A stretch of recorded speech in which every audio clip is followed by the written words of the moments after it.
Vaibhav. I welcome all of you to today's session of Visual JForex, in which we are going to consider a very interesting indicator named average true range.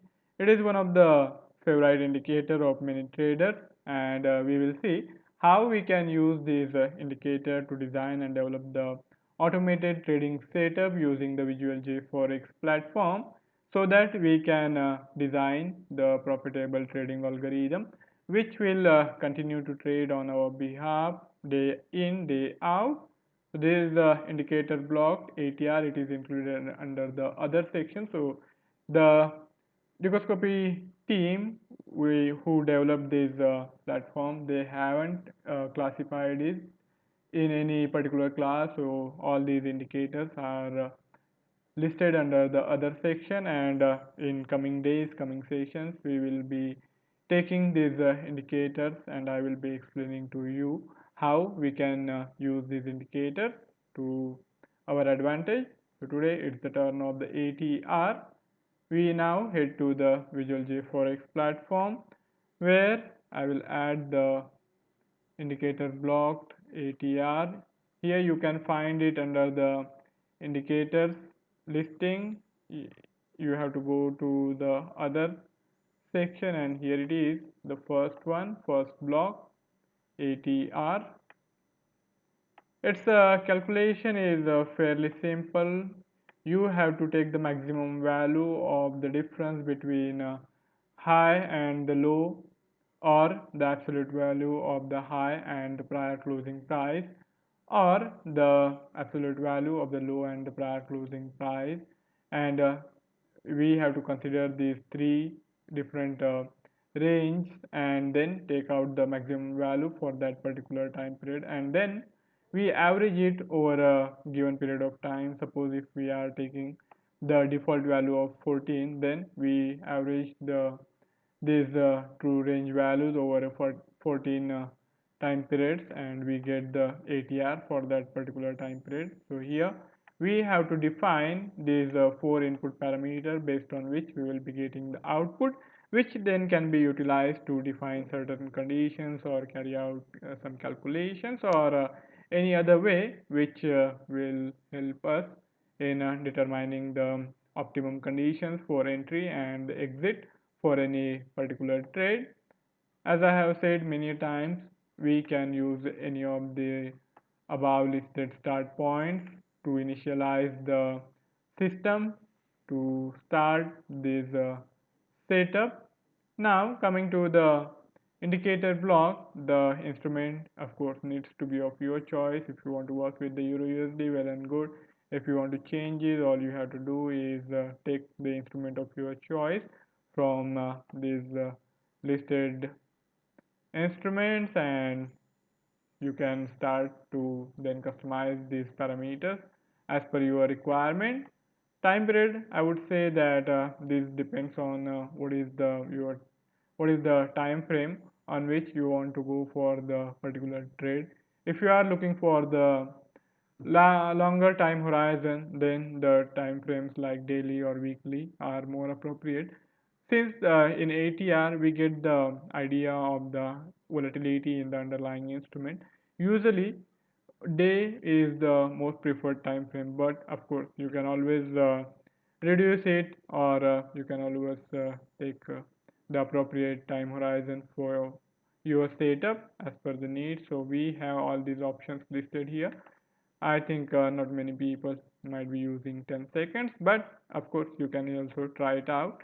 10 seconds to 1 month are the available options for us to go for any particular choice of the time horizon. So here I have taken the daily as our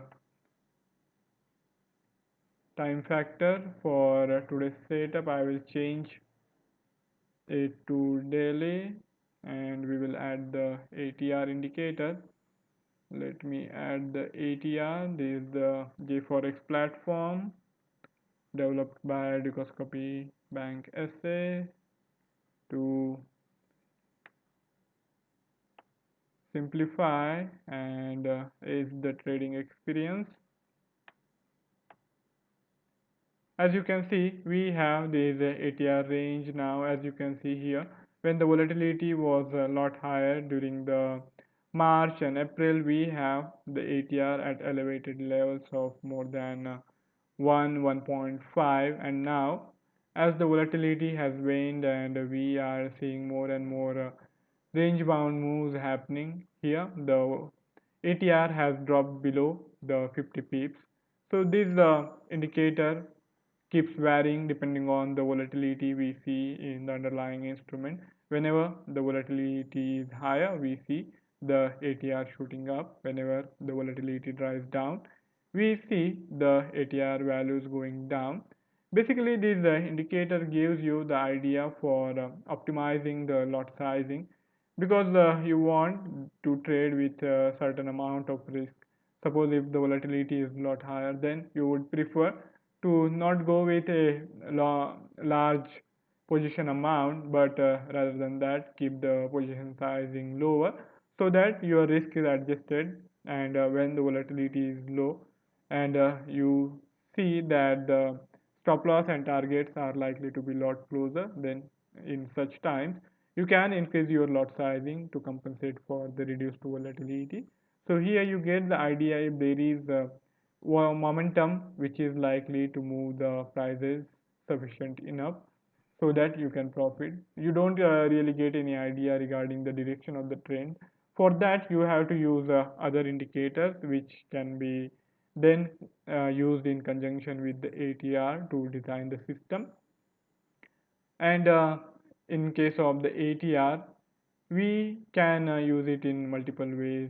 We can also use the lower time frame. As I said, we have the options. So you can also use the like the point in time where the volatility is at certain level to define the entry or exit. That can also be done, and you can also use the ATR range to define the optimum stop loss and target levels. So you see, if the volatility is a lot higher, then the price is likely to move much further, and in such circumstances you can go for the wide target prices and stop losses. When the volatility is a lot lower, as you can see, during this consolidation phase on 8th of October, we saw the volatility dropping a lot lower. Now again, as we are seeing more price moves, the volatility has comparatively risen higher. So you can use this indicator ATR to define the range for that particular instrument for particular time horizon, and you can optimize your entry and exits also. So you can see what is the momentum. You don't get the direction, but if the momentum is strong or not, you will get that idea, and from that you can design the proper entry and the exit. Now coming to the look back period, if you want to take into account the current ATR value, then the look back period should be 0.